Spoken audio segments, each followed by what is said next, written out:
Alright, so this is how I'm going to recess the floor down into the joists. After looking online, looks like this might be the easiest way to do it.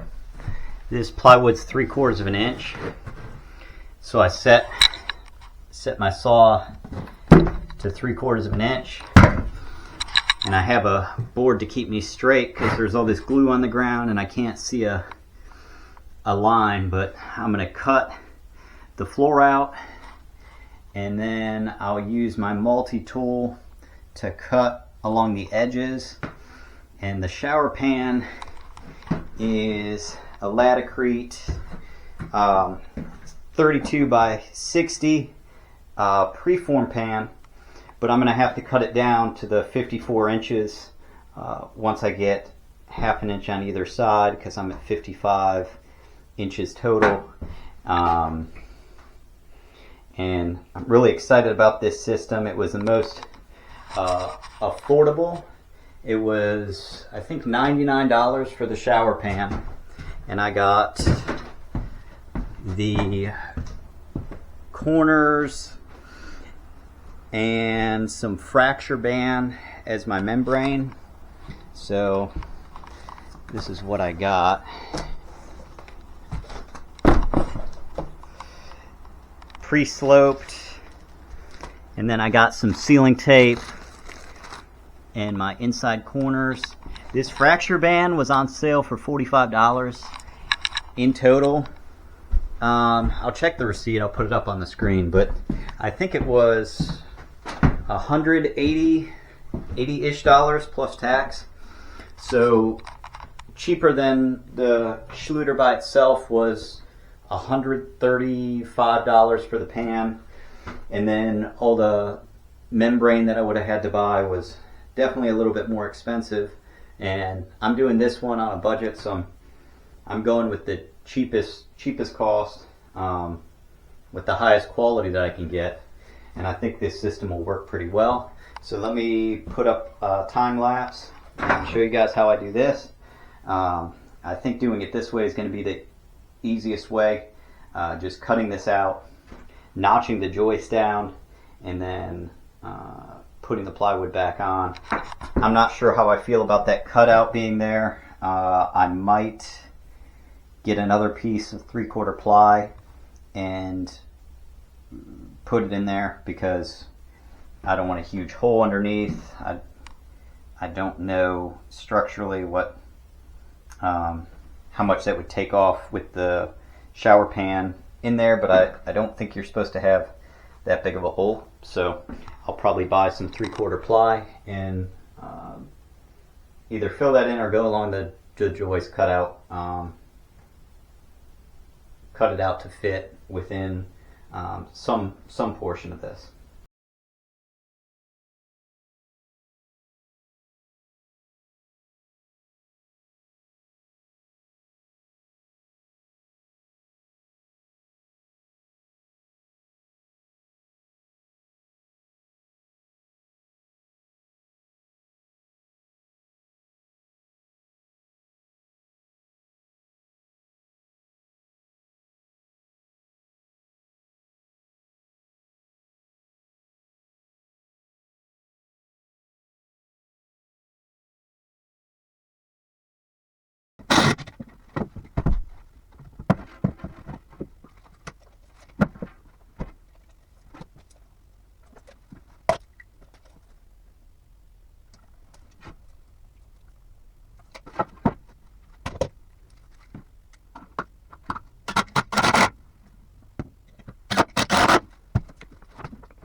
All right, so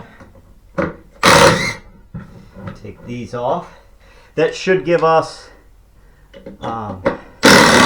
enough depth to where now I'll just use this test piece to show you. If once I sister it up I can play around with the depth and get it perfectly straight how I want it and completely level across all sides.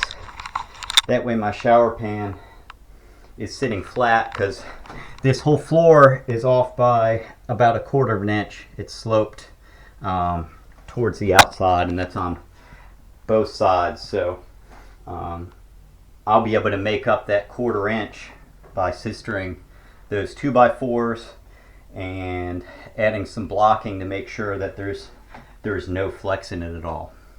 So I'm going to grab the shower pan and do a quick test fit and make sure I don't have to trim any more out of it. Alright, so I cut the pan. I cut it a little bit oversized, so you can see, like, I'm going to cut it down another 1/2 inch, and that'll be perfect for the drain in terms of fit. It's a little bit too big. I didn't want to overcut it to size, and then if the room's out of square, which it is, I didn't want to not have any to work with. I'm going to do shower pan first, and then go board over top of the shower pan, and then I'm going to use the sealant and the membrane to seal it all up, and it should be completely watertight. There should be no issues with water intrusion. So let me get the subfloor cut out, get that down, finish cutting the shower pan all the way to size, and then I'll come back once I finish that, and we'll start working on the plumbing, getting rid of the old plumbing stack, moving that to the other side, and then I need to change all this framing for a shower niche. This needs to come out.